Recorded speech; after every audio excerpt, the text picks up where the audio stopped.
Hello, everyone. Tonight I will be drawing and listening to Art Bell for background noise. You guys can listen along and watch me draw, or you guys can hit mute and just watch me draw. But either way, it's cool. This is something I like to do while I draw and stuff, other than listen to music and documentaries and stuff. But, I figure it's Halloween or not Halloween, it's October. It's like my favorite month. And this is the name of the characters as well. So why not? Let's go ahead and listen to some Art Bell and do some drawing and listen to some Ghost to Ghost. All right, let's go.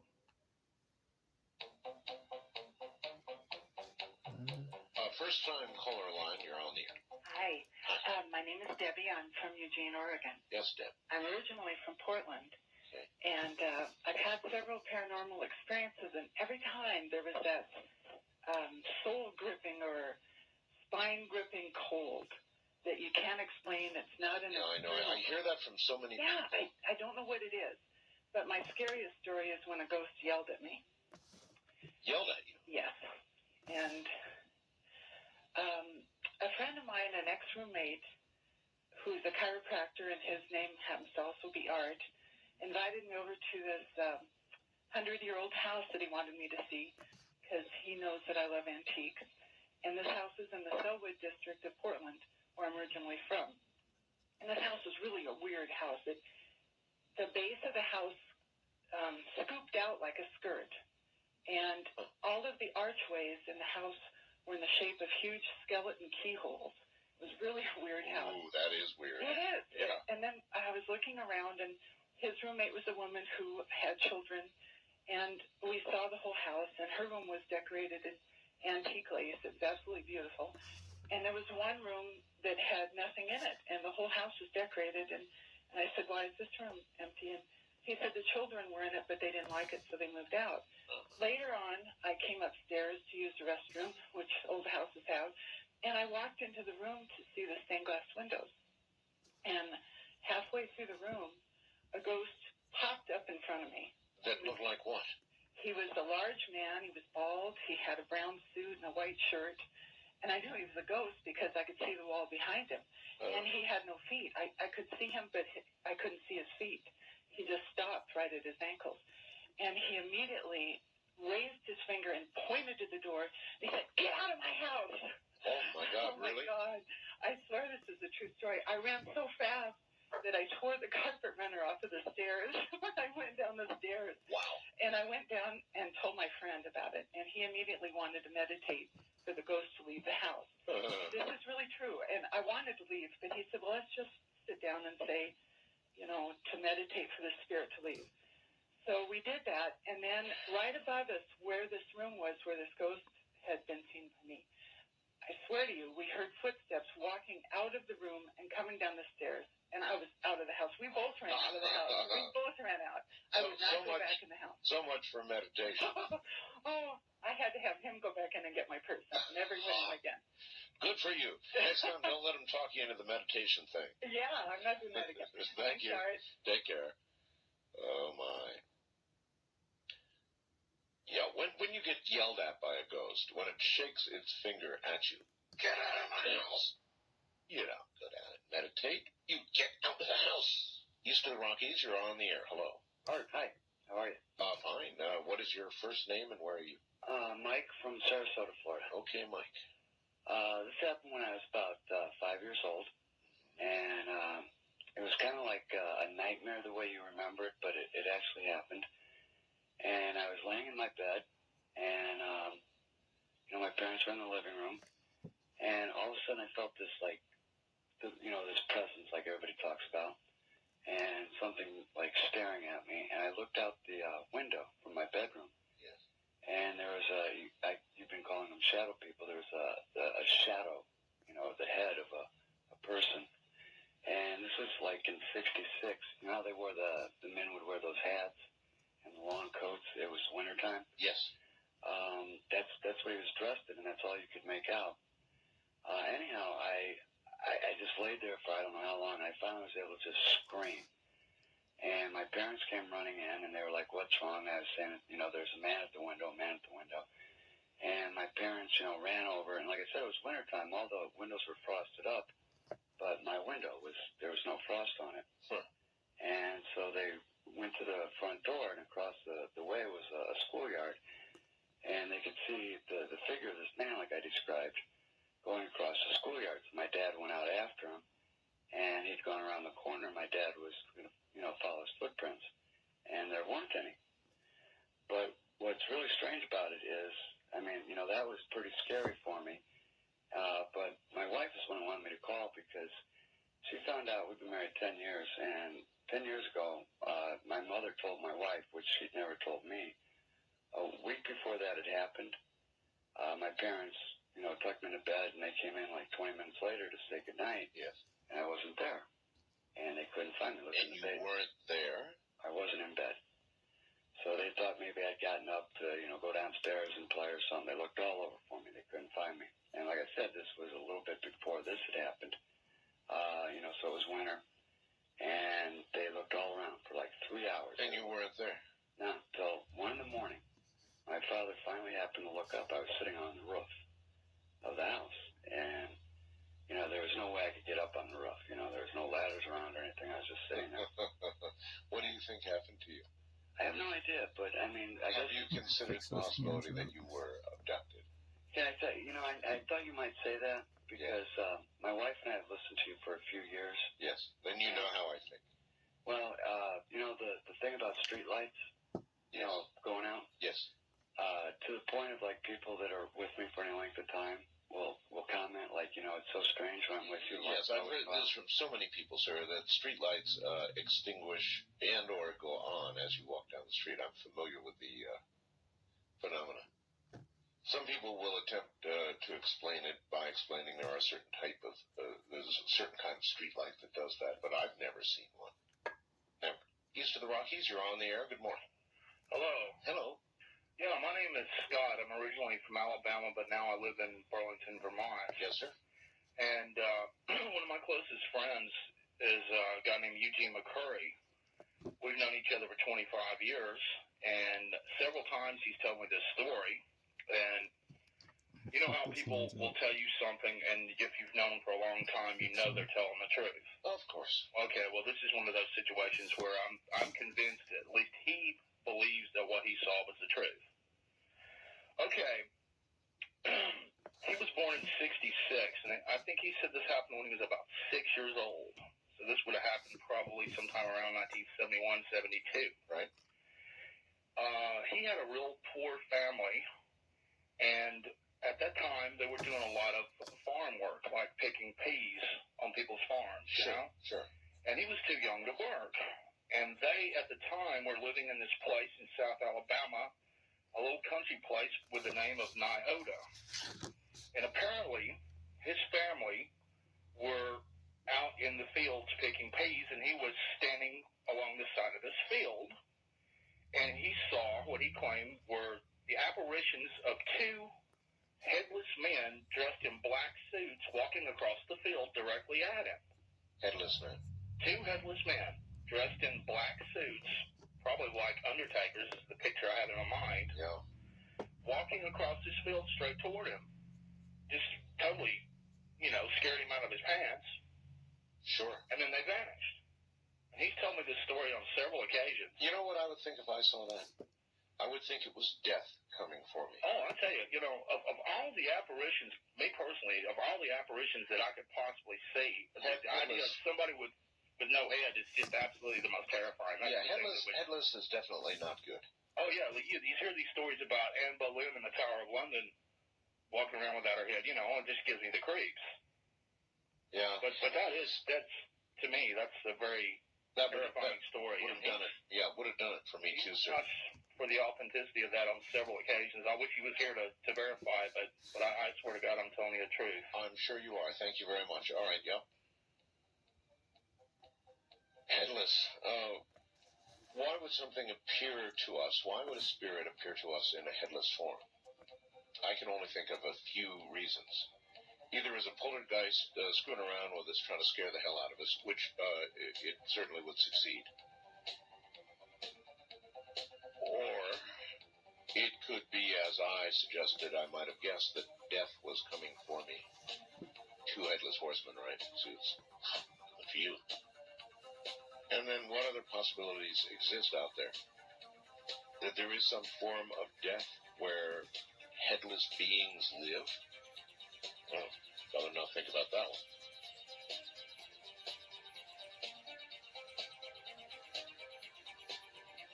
Hi, good morning, Art. Good morning. Jeremy from Vancouver. Vancouver, yes, hi. Hi. This happened to a friend of mine in 1987 in Victoria, All right. BC. She had moved into one of those beautiful old Victorian mansions there. And you know how the houses are divided up into suites? I do. Has their own suite. Sure. She had this wonderful clawfoot bathtub, which I had visited her. It was lovely. So she phoned me 2 months later and said that she takes a nice bubble bath every couple nights or so.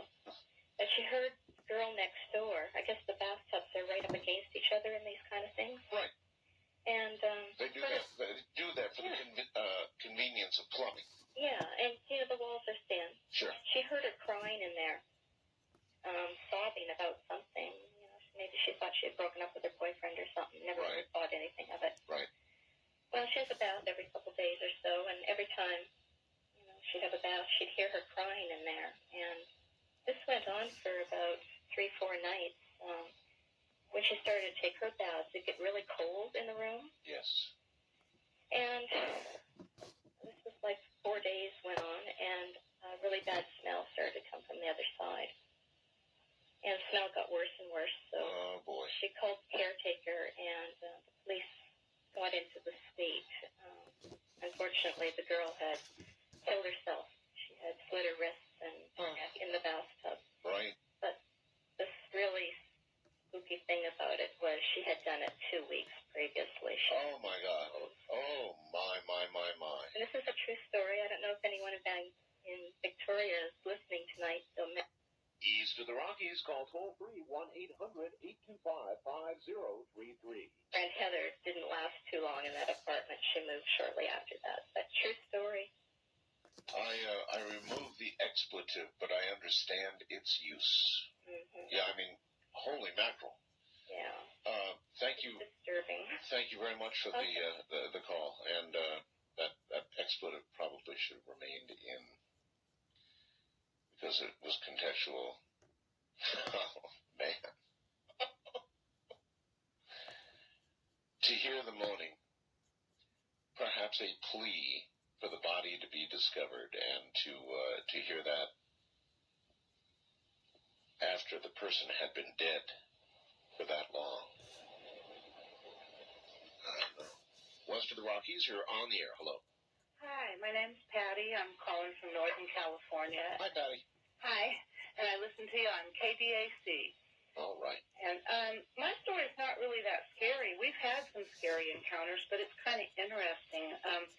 Many years ago, I lived with a truck driver named Richard, and he was a real good stepdad to my kids, and especially my oldest son was really close to him.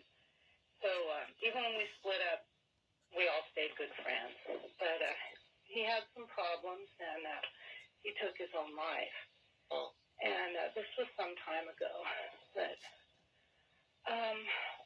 maybe about a year after that happened, my kids and I were living at an isolated ranch in Colorado. And it was like an 800-acre ranch on the edge of a wilderness area. I mean, we were way out in the boonies. And we were 30 miles from the closest grocery store. And one night, we were sleeping, but my oldest son was 15 at the time, and he was awake. And he said, here's this truck, this diesel, come up our driveway. And he thought maybe it was a hay truck or something that had gotten lost looking for a ranch or something. Yeah, diesel is unmistakable. Yeah, and he's thinking, well, maybe it's a hay truck, whatever, but and he said the guy gets out and starts knocking on the door. So he tried to wake me up, tried to wake up his sisters, tried to wake up his brother. Nobody would wake up. He said it was really eerie, because normally I'm a light sleeper, but he said none of us would wake up. So he answered the door, and it was Richard. You're sure? He's sure. He's sure. Oh, yeah. I'm not sure about He that. said he came in, shook his hand, It sat could down be and true, talked to him. but And Richard was I a big don't know. Pepsi drinker. He loved the stuff. And he went out to the truck and got some Pepsis and brought them in. And my son said they sat there and talked for a couple hours and drank Pepsi. And Now, your son said that Richard was full form. I mean, right. I asked him, I said, well, what did it feel like when he shook your hand, you know? Right. And he said, He just could be like if fucking with you. anybody else shook your hand. Solid and real.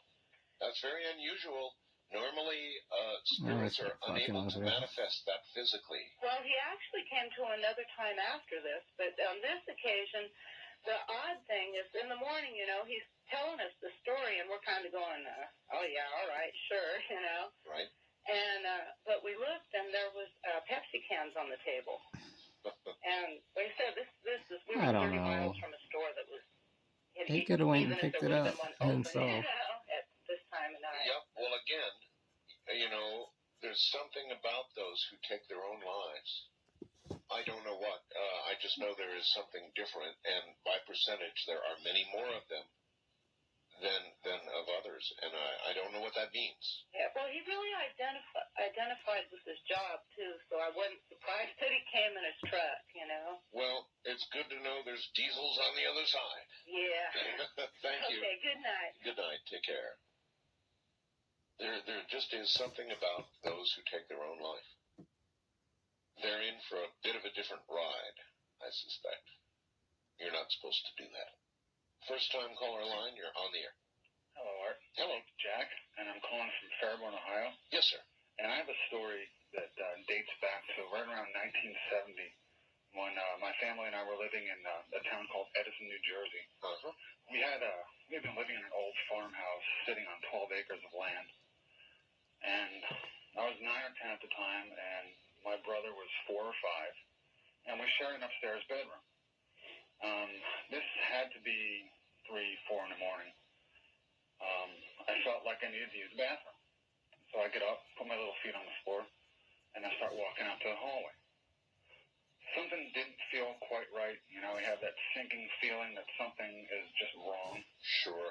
I go to the bathroom, finish up, come out, walk back in the hallway, and this black presence, Art. I mean, it was so black it stood out against the dark of night in the hallway. As a form? As a form. It was just an oval shape, indistinct, but dark. Not good. Cold. Not good. It slammed into me and said, don't go in. I heard this in my head. Don't go in. Don't go in. I was trying to go back into my room, and there's my brother Right below the bathroom. laying there in the bed, being enveloped by this thing. Holy moly. Anyway. And so what did you do? All the cats in the house started yowling, and we must have had 6, 7 cats. Yeah, cats know about these And things. 3 come from upstairs, and 4 come out of my parents' bedroom. You had a lot of cats. And they're I have to screaming, come back to yelling, this. the fur is flying, and they're in the room. They're with my brother It's on the like bed, and they're so beating the hell sharp. out of whatever this thing was on him. Yep. So There you are. axe.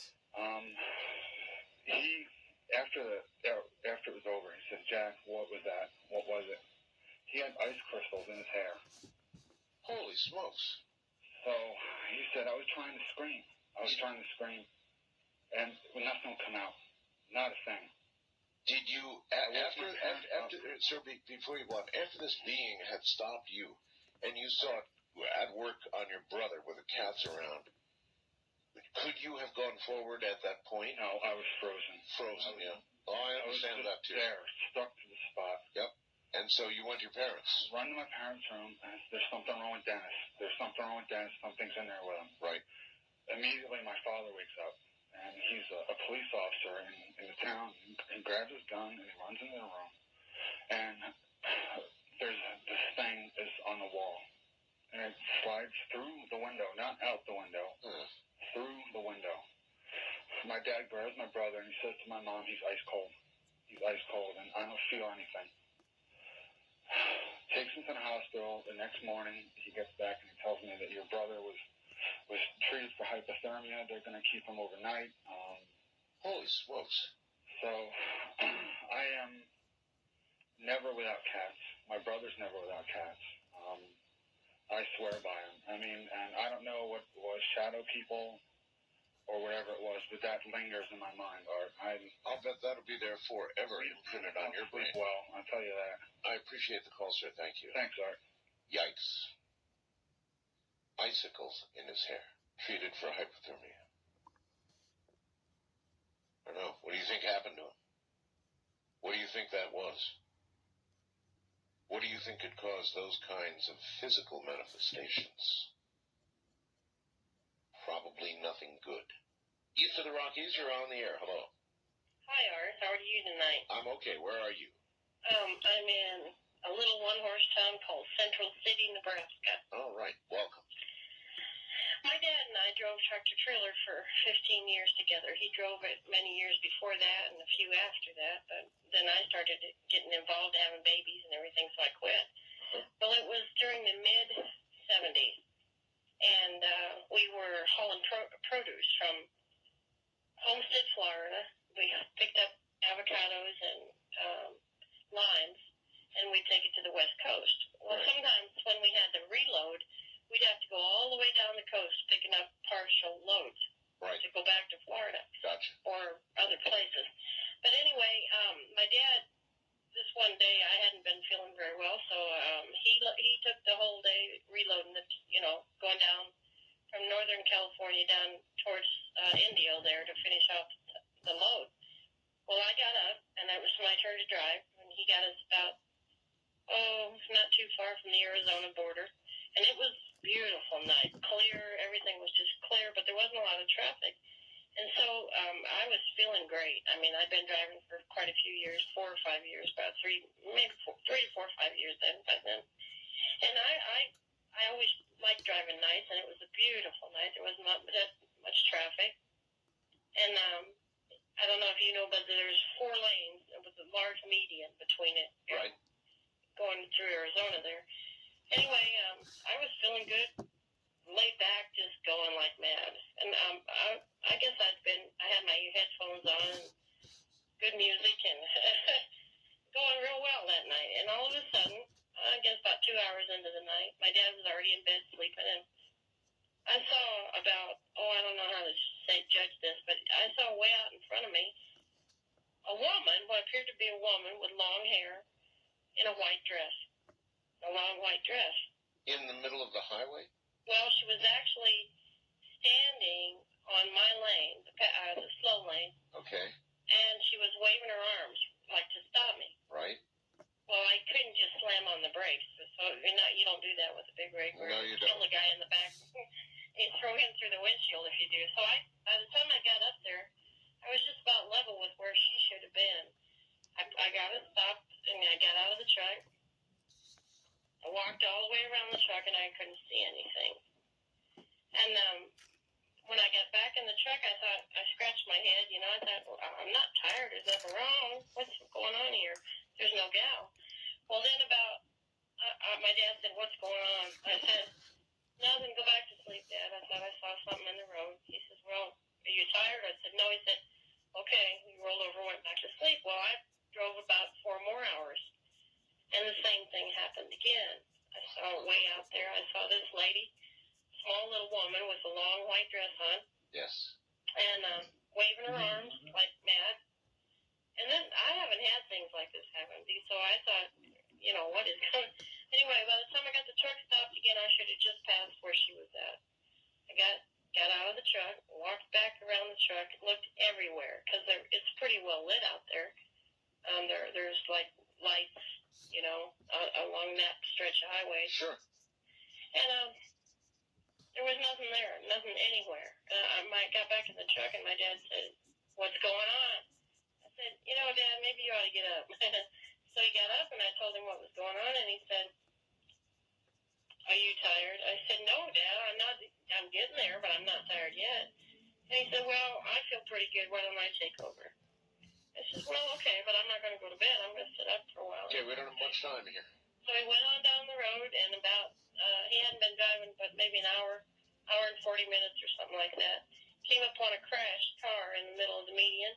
Yes. A gal in a wedding dress broke her neck.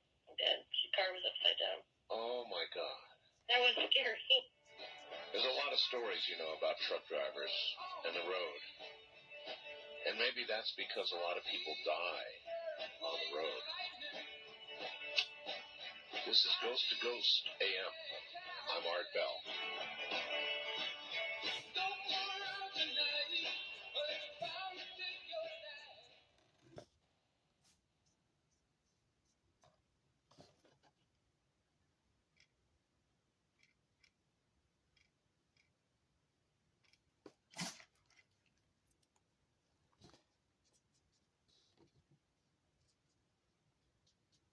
Oh,